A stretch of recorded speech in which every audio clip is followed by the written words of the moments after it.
The neuron is a structure where it is made up of a short tubular structures called dendrites. It is connected to the cell body. In the cell body there is a nucleus, and it is connected to a long tubular structure called axon, and it is connected to the nerve endings.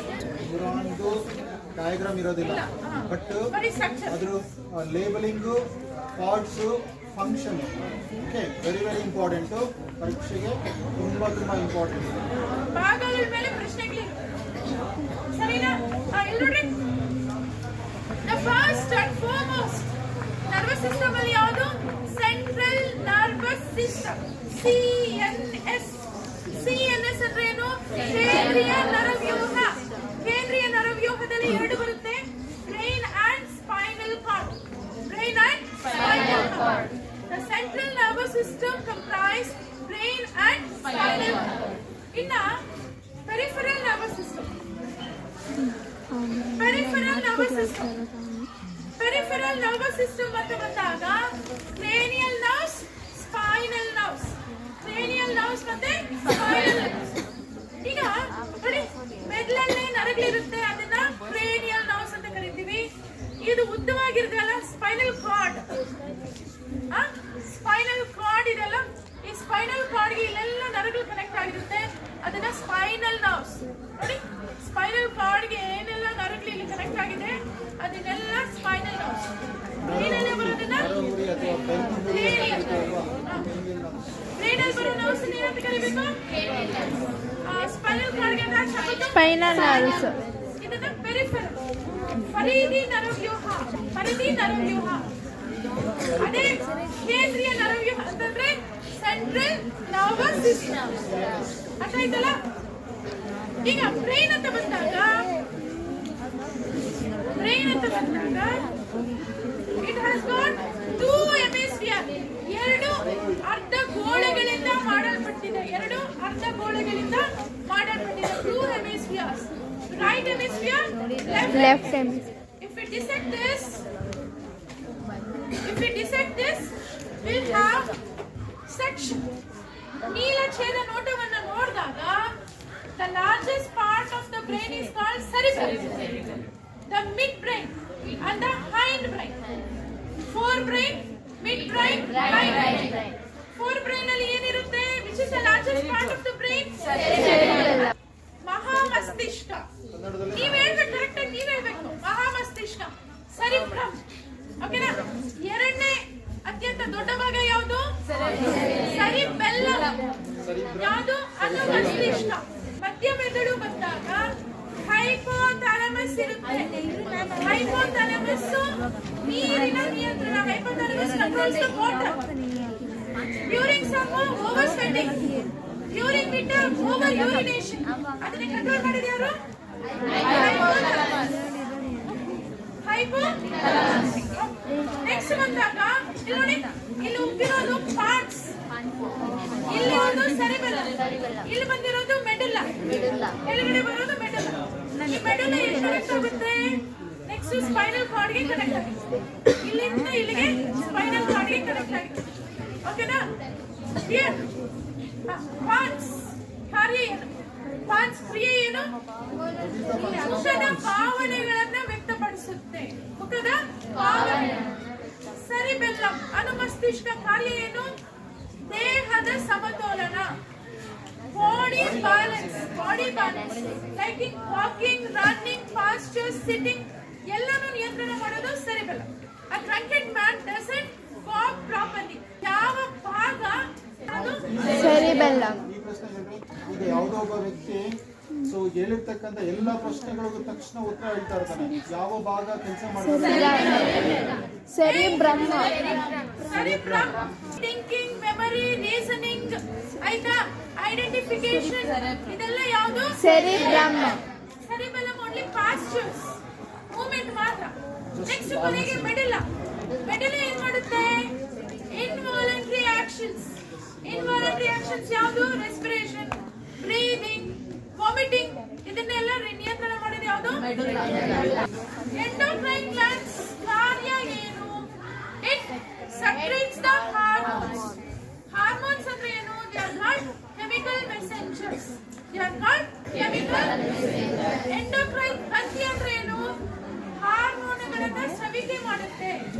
Hormone ಸ್ರವಿಕೆ ಎಲ್ಲಿಗೆ ಹೋಗುತ್ತೆ? ಅದು ನಿರ್ದಿಷ್ಟ ಅಂಗಗಳಿಗೆ ತಲುಪುತ್ತೆ. It reaches target organs. It reaches target organs. ಮೊದಲನೇದು pituitary ಗ್ರಂಥಿ. Pituitary ಗ್ರಂಥಿ ಯಾವ hormone ಅನ್ನು ಉತ್ಪತ್ತಿ ಮಾಡುತ್ತೆ? Growth hormone. ಯಾವ ಹಾರ್ಮೋನ್ ಅನ್ನು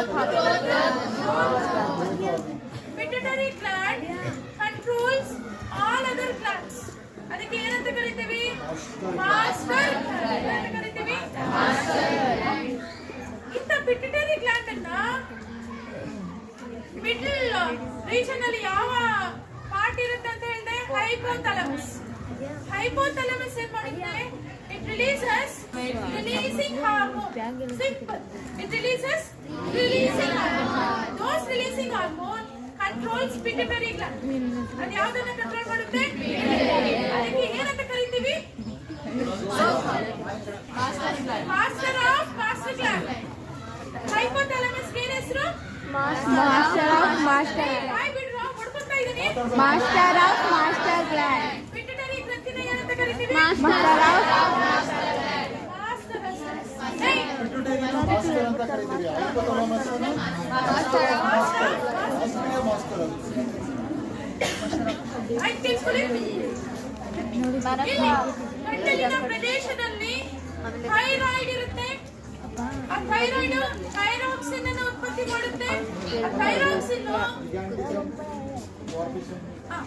ಈಗ ಪಿಟ್ಯುಟರಿ ಗ್ರಂಥಿ ಪ್ಯೂಬರ್ಟಿ ವಯಸ್ಕರಕ್ಕೆ ಬಂದಾಗ ಸರಿಯಾದ ಪ್ರಮಾಣದಲ್ಲಿ ಬಿಡುಗಡೆ ಮಾಡುತ್ತೆ. ರೈಟ್ ಪ್ರಪೋರ್ಷನಲ್ಲಿ ಗ್ರೋತ್ ಹಾರ್ಮೋನ್ ಅನ್ನ ಬಿಡುಗಡೆ ಮಾಡಿದೆ ಅಂತ ಅರ್ಥ. ಬೆಳವಣಿಗೆ ಹಾರ್ಮೋನ್. ಗ್ರೋತ್ ಹಾರ್ಮೋನ್ ಅಂದ್ರೆ ಏನು? ಬೆಳವಣಿಗೆ ಹಾರ್ಮೋನ್ ಸರಿಯಾದ ಪ್ರಮಾಣದಲ್ಲಿ ಬಿಡುಗಡೆ ಆದ್ರೆ ನಮ್ಮ ಹೈಟ್ ವೇಟ್ ಕರೆಕ್ಟ್ ಆಗಿರುತ್ತೆ. ಅಕಸ್ಮಾತ್ ಜಾಸ್ತಿ ಆಯ್ತು ಅಂದ್ರೆ ಜೈಗಾಂಟಿಸಮ್, ದೈತ್ಯತೆ, ಜೈಗಾಂಟಿಸಮ್, ತುಂಬಾ ಉದ್ದ, ತುಂಬಾ ಗಾತ್ರ ಆಗ್ತದೆ. ಪಿಟ್ಯುಟರಿ ಗ್ರಂಥಿ ಕಡಿಮೆ ಪ್ರಮಾಣದಲ್ಲಿ ಸ್ರವಿಕೆ ಮಾಡಿದ್ರೆ ಡ್ವಾರ್ಫಿಸಮ್, ಕುಬ್ಜತೆ. ಡ್ವಾರ್ಫಿಸಮ್ ಅಂದ್ರೆ ಏನು? ಕುಬ್ಜತೆ. ಇದನ್ನ ನಮ್ಮ ಪಿಟ್ಯುಟರಿ ಗ್ರಂಥಿಯಿಂದ ಆಗುವಂತಹ ಅಬ್ನಾರ್ಮಲಿಟೀಸ್ ಅಂತ ಕರೀತೀವಿ. Next thyroid. ಥೈರಾಯ್ಡ್ ಏನನ್ನ ಸೆಕ್ರೆಟ್ ಮಾಡುತ್ತೆ? ಥೈರಾಕ್ಸಿನ್ ಅನ್ನ ಏನಂತ ಕರಿತೀವಿ? ಯಾವ ಹಾರ್ಮೋನ್ ಅದು? ಏನಂತ ಕರಿತೀವಿ? ವ್ಯಕ್ತಿತ್ವದ ಹಾರ್ಮೋನ್. ಥೈರಾಕ್ಸಿನ್ ಅನ್ನು ಏನಂತ ಕರಿತೀವಿ? Personality hormone. ಯಾಕೆ ಇದನ್ನ ವ್ಯಕ್ತಿತ್ವದ ಹಾರ್ಮೋನ್ ಅಂತ ಕರಿತೀವಿ? Because it regulates metabolism. It regulates metabolism. Carbohydrate, protein ಮತ್ತು ಕೊಬ್ಬಿನ ಪದಾರ್ಥಗಳ ನಿಯಂತ್ರಣ ಮಾಡೋದು, ರೆಗ್ಯುಲೇಟ್ ಮಾಡೋದು ಯಾವುದು? ಥೈರಾಕ್ಸಿನ್. ಅದಕ್ಕೆ ಅದನ್ನ ವ್ಯಕ್ತಿತ್ವ ಹಾರ್ಮೋನ್, ಪರ್ಸನಾಲಿಟಿ ಹಾರ್ಮೋನ್ ಅಂತ ಕರಿತೀವಿ. ನೆಕ್ಸ್ಟ್ ಈ ಕಿಡ್ನಿ ಮೇಲೆ ತೊಪ್ಪಿ ತರ ಎರಡು ಗ್ರಂಥಿ ಇರುತ್ತೆ. ಅಲ್ಲಿ ಯಾವುದು? ಅಡ್ರಿನಲ್ ಗ್ರಂಥಿ. ಅಡ್ರಿನಲ್ ಗ್ರಂಥಿ. ಅಡ್ರಿನಲ್ ಗ್ರಂಥಿ ಏನನ್ನ ಸ್ರವಿಕೆ ಮಾಡುತ್ತೆ? Which are the glands present like a capsule on a kidney? Adrenal gland. Adrenal emergency hormone. ಏನಂತ ಕರಿತೀವಿ? Emergency hormone. Why it is called emergency hormone? It controls the emergency situations like stress, anxiety, fear, sorrow, or happiness.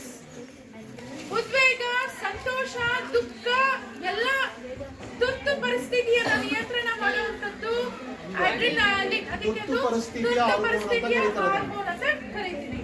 Next ಗೋನಾಡ್ಸ್. ಗೋನಾಡ್ಸ್ ಅಂದ್ರೆ ಏನು? So ಮೇಲ್ ಅಲ್ಲಿ pair of testis, female ಅಲ್ಲಿ ovary. Pair of testis, testis ಏನ್ ಬಿಡುಗಡೆ ಮಾಡುತ್ತೆ? Testosterone. Sperms release ಮಾಡುತ್ತೆ. ಅದ್ರ ಜೊತೆ ಒಂದು ಹಾರ್ಮೋನ್ ಯಾವ್ದು? ಟೆಸ್ಟೋಸ್ಟಿರಾನ್. ಗಂಡು ಮಕ್ಕಳಲ್ಲಿ ಟೆಸ್ಟೋಸ್ಟಿರಾನ್ ಬಿಡುಗಡೆ ಆದ್ರೆ ಗಂಡಿನ ಲಕ್ಷಣಗಳನ್ನ ರೂಪಿಸುತ್ತೆ. ಸೆಕೆಂಡರಿ ಸೆಕ್ಷುವಲ್ ಕ್ಯಾರೆಕ್ಟರ್ಸ್ ಅಂದ್ರೆ ಏನು? ಮೀಸೆ, ದಾಡಿ ಇದನ್ನೆಲ್ಲ ನಿರ್ಧಾರ ಮಾಡೋದು ಟೆಸ್ಟೋಸ್ಟಿರಾನ್. ಟೆಸ್ಟೋಸ್ಟಿರಾನ್. ಅದೇ ರೀತಿ ಹೆಣ್ಮಕ್ಳಲ್ಲಿ ಓವರಿ. ಓವರಿ ಏನು ಉತ್ಪತ್ತಿ ಮಾಡುತ್ತೆ? ಈಸ್ಟ್ರೋಜನ್ ಮತ್ತು ಪ್ರೊಜೆಸ್ಟಿರಾನ್. ಈಸ್ಟ್ರೋಜನ್ ಮತ್ತು progesterone. Oestrogen decides the secondary sexual characteristics of female. Female secondary sexual characteristics ಅನ್ನ ಡಿಸೈಡ್ ಮಾಡುತ್ತೆ. ಮೆನ್ಸ್ಟ್ರುಯೇಷನ್ ಸೈಕಲ್ ಅನ್ನ ನಿಯಂತ್ರಣ ಮಾಡುತ್ತೆ. ಆಮೇಲೆ ಒಂದು ಹೆಣ್ಣು ತಾಯಿ ಆಗ್ಬೇಕು, she want to become a pregnant ಅಂದ್ರೆ ಕರೆಕ್ಟ್ ಆಗಿ ಸರಿಯಾದ ಪ್ರಮಾಣದಲ್ಲಿ ಈಸ್ಟ್ರೋಜನ್ ಬಿಡುಗಡೆ ಆದ್ರೆ ಮಾತ್ರ ಆಗುತ್ತೆ. ಇಲ್ಲ ಅಂದ್ರೆ ಹೆಣ್ಣು ಮಕ್ಕಳಲ್ಲಿ ಬಂಜೆತನವನ್ನ ನಾವು ಕಾಣ್ತೀವಿ. ಪ್ರೊಜೆಸ್ಟೆರಾನ್ ಇದನ್ ಮಾಡುತ್ತೆ ಡ್ಯೂರಿಂಗ್ ಪ್ರೆಗ್ನೆನ್ಸಿ ಆಕ್ಟಿವೇಟ್ ಆಗುತ್ತೆ. ಒಂದು ಹೆಣ್ಣು ಪ್ರೆಗ್ನೆಂಟ್ ಆದಾಗ ಪ್ರೊಜೆಸ್ಟೆರಾನ್ ಆಕ್ಟಿವೇಟ್ ಆಗುತ್ತೆ, ಈಸ್ಟ್ರೋಜನ್ ನಿಲ್ಲಾಗುತ್ತೆ, ಕಡಿಮೆ. ಈಸ್ಟ್ರೋಜನ್ ಕೆಲಸ ಮಾಡಲ್ಲ, ಪ್ರೊಜೆಸ್ಟೆರಾನ್ ಕೆಲಸ ಮಾಡಲ್ಲ. This is how the gonads work. Heredity ಅಂತ ಬಂದಾಗ what is very important? DNA is very important. Where do DNA form? In the nucleus. In the Nucleus. DNA is in double helical structure. Twist. ಏನಿದೆಲ್ಲ ಏನಿನ ಈಗ twist ಮಾಡಿದ್ರೆ ಯಾವ ರೂಪದಲ್ಲಿ ಇರುತ್ತೋ double helical structure ಅಲ್ಲಿ ಇರುತ್ತೆ. DNA has made up of nucleotides. Nucleotides ಇಂದ ಮಾಡಲ್ಪಟ್ಟಿರುತ್ತೆ. Adenine, guanine, thymine, cytosine. Adenine, guanine, thymine, cytosine. ಅದು ನಿಮ್ಗೆ ಹೇಳಿದ್ದೆ ಯಾವ ರೂಪದಲ್ಲಿ ಇರುತ್ತೆ? ATGC. ಇದೇ ರೂಪದಲ್ಲಿ ಇರುತ್ತೆ. AT ಮತ್ತು GC ರೂಪದಲ್ಲಿ ಇರುತ್ತೆ. ಇಷ್ಟು ನಿಮ್ಮಲ್ಲಿ ಇಲ್ಲ, ಸಿಲೆಬಸ್ ಅಲ್ಲಿ ಇಲ್ಲ. ಬಟ್ DNA ಅನ್ನೋದು ಯಾವ ರೂಪದಲ್ಲಿ ಇರುತ್ತೆ? Double helical structure. Okay. DNA ಒಂದು ಜೀವಕೋಶದಿಂದ ಮತ್ತೆ ಹೊಸ ಜೀವಕೋಶಕ್ಕೆ ಟ್ರಾನ್ಸ್ಫರ್ ಆಗಬೇಕು ಅಂದ್ರೆ ಏನಾಗುತ್ತೆ? DNA replication. ಏನಾಗುತ್ತೆ? 2 copies ಆಗುತ್ತೆ. 1 copy will be retained in the parent cell, the other daughter it will be transferred to the daughter cell. DNA replication is very important in order to carry out the progeny. ಮುಂದಿನ ಪೀಳಿಗೆ ಮುಂದುವರಿಸಬೇಕು ಅಂತಂದ್ರೆ ಏನು ಮುಖ್ಯ? DNA replication is very important. DNA replication ಆಗುತ್ತೆ ಸರಿ. Mitosis, meiosis ಅನ್ನೋ ಎರಡು ವಿಧಾನದಲ್ಲಿ ಬೇರೆ ಬೇರೆ ರೀತಿ ಆಗುತ್ತೆ. ಮೈಟೋಸಿಸ್ ಅಂದ್ರೆ ನಮ್ಮ ಚರ್ಮದ ಸೆಲ್ಲು, ಕೂದಲು, ನಮ್ಮ ಕಣ್ಣಲ್ಲಿ ಸೆಲ್ಸ್, ನಮ್ಮ ಬ್ರೈನ್ ಅಲ್ಲಿ ಸೆಲ್ಸ್, ಇದೆಲ್ಲ ಮೈಟೋಸಿಸ್ ಇಂದ ಆಗ್ತಾ ಇರುತ್ತೆ. ಆದ್ರೆ ಮಿಯೋಸಿಸ್ ಓವಮ್ ಪ್ರೊಡಕ್ಷನ್ ಮತ್ತು ಸ್ಪರ್ಮ್ ಪ್ರೊಡಕ್ಷನ್, ಸ್ಪರ್ಮ್ ಮತ್ತು ಓವಮ್ ತಯಾರಿಕೆಯಲ್ಲಿ ಬರೀ ಮಿಯೋಸಿಸ್ ಮಾತ್ರ ಆಗುತ್ತೆ. ಮೈಟೋಸಿಸ್ ಅಂದ್ರೆ 46 ಕ್ರೋಮೋಸೋಮ್ ಇದ್ರೆ 46 ಹಾಗೆ ಬರುತ್ತೆ. ಅದನ್ನ ಈಕ್ವೇಷನಲ್ ಡಿವಿಷನ್ ಅಂತ ಕರಿತೀವಿ. ಅದೇ ಇನ್ನೊಂದು ಮಿಯೋಸಿಸ್. ಅದೇ ಒಂದು ಬಿರಿಯಾಣು ಮತ್ತು ಅಂಡಾಣುನಲ್ಲಿ ಆಗುವಂತಹ ಮಿಯೋಸಿಸ್. ಅಂಡಾಣು ಮತ್ತು ಬಿರಿಯಾಣಿನಲ್ಲಿ ಆಗುವಂತದ್ದು ಯಾವುದು? ಮಿಯೋಸಿಸ್ ಅಲ್ಲಿ ಏನಾಗುತ್ತೆ? ಅರ್ಧದಷ್ಟು ಮಾತ್ರ ಕ್ರೋಮೋಸೋಮ್ಸ್ ಬರುತ್ತೆ. 46 ಇದ್ರೆ ಬಿರಿಯಾಣು ಮತ್ತು ಅಂಡಾಣುನಲ್ಲಿ ಎಷ್ಟಿರುತ್ತೆ? 23. That is called haploid. ಅರ್ಧ ಇದ್ರೆ ಹ್ಯಾಪ್ಲಾಯ್ಡ್, ಡಬಲ್ ಇದ್ರೆ ಡಿಪ್ಲಾಯ್ಡ್. ಅರ್ಧ ಇದ್ರೆ ಡಬಲ್ ಇದ್ರೆ ನನ್ನ ಉಗಿರಿನಲ್ಲಿ ಎಷ್ಟು ಕ್ರೋಮೋಸೋಮ್ ಇದೆ? ಡಿಪ್ಲಾಯ್ಡ್. ಸ್ಕಿನ್ನಲ್ಲಿ ಬಟ್ ಓವರ್ಲಿ 23. ಸೊ ಸ್ಪರ್ಮ್ ಅಲ್ಲಿ 23. ಎರಡು ಫ್ಯೂಸ್ ಆದಾಗ ಏನಾಗುತ್ತೆ? ಡಿಪ್ಲಾಯ್ಡ್ ಆಗುತ್ತೆ.